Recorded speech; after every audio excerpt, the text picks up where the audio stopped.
Risk के 4 दरवाजे। दोस्तों, आज एक अल्लाह वाले का बयान सुन रहा था। उनके बयान में एक बात बहुत अच्छी लगी, सोचा कि आप लोगों तक भी पहुंचा दूं। उम्मीद है कि आपको भी अच्छी लगेगी और अपने दोस्तों के साथ इसे शेयर भी करेंगे। वो फरमा रहे थे कि रिस्क के 4 दरवाजे हैं। पहले 3 तो सिर्फ मुसलमानों के लिए हैं और चौथा दरवाजा सारी दुनिया के लिए है, यानी मुस्लिम, गैर मुस्लिम, बुत परस्त, दहरिये वगैरह। रिस्क हासिल करने का सबसे पहला दरवाजा नमाज है। जो शख्स भी नमाज का एहतमाम करता है, अल्लाह पाक उसको बरकत वाला रिस्क अता फरमाता है। एहतमाम ये है कि नमाज के वक्त से पहले या वक्त होते ही उसकी तैयारी में लग जाना और वक्त पर नमाज अदा करना। रिस्क हासिल करने का दूसरा दरवाजा इस्तग़फ़ार है। जो शख्स कसरत से इस्तग़फ़ार करता है, अल्लाह पाक उसे गैब से रिस्क अता फरमाता है, क्योंकि एक हदीस का मफ़हूम है कि जो कसरत से इस्तग़फ़ार करता है, अल्लाह पाक उसे हर गम से निजात अता फरमाता है, हर परेशानी में रास्ता देता है और ऐसी जगह से रिस्क अता फरमाता है कि जहां उसका गुमान भी ना हो। उलमा कराम फरमाते हैं कि कसरत का मतलब है कि कम अज कम 300 मरतबा।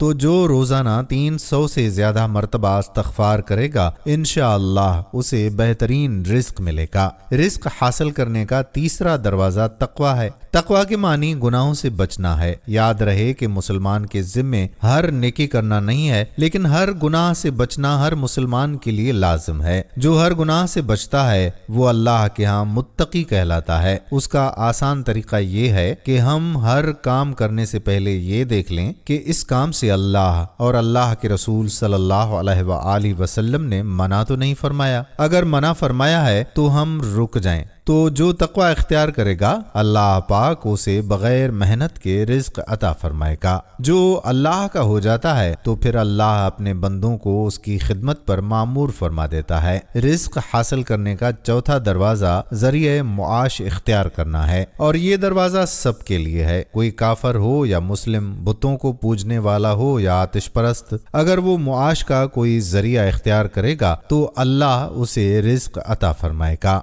मुझे अफसोस इस बात पर है कि मुसलमानों की अक्सरियत ने पहले 3 दरवाजे भुला दिए हैं और आखिरी दरवाजे को ही लाजमी समझ लिया, जबकि उन 3 दरवाजों से रिस्क हासिल करना बहुत आसान है। यहाँ कोई मेरी बात से ये मतलब ना ले कि मुलाजमत, कारोबार या मुआश का कोई भी दूसरा जरिया जो हमने इख्तियार किया हुआ है उसे छोड़कर बैठ जाएं और काम ना करें। काम जरूर करें, लेकिन अगर हम चौथे दरवाजे के साथ साथ पहले 3 दरवाजों को भी इस्तेमाल करेंगे तो हमें थोड़ी मेहनत में ही ज्यादा रिस्क मिलेगा। हमारी मुशक्कत कम हो जाएगी और हमारी कमाई गैर जरूरी जगहों पर नहीं लगेगी और हमारा माल जाया नहीं होगा। घर में रखी हुई मुर्गी को आप उसकी खुराक एक जगह बर्तन में रख कर दें तो वो कम वक्त और कम मुशक्कत में अपना पेट भर लेगी और खाना जाया भी नहीं होगा। अगर वही खुराक आप पूरे सहन में बिखेर दें तो उसे वही खुराक हासिल करने के लिए वक्त भी ज्यादा लगेगा और मुशक्कत भी करनी पड़ेगी और खाना जाया भी होगा। अब फैसला आप पर है कि आप किस दरवाजे को इख्तियार करते हैं। उम्मीद करते हैं कि ये वीडियो आपको जरूर पसंद आई होगी। दूसरों की इस्लाह के सिलसिले को जारी रखते हुए इस वीडियो को अपने दोस्तों अहबाब के साथ शेयर जरूर करें। आने वाली वीडियो तक अपने मेजबान कादिर बख्श कल्होड़ो को इजाजत दीजिए। अल्लाह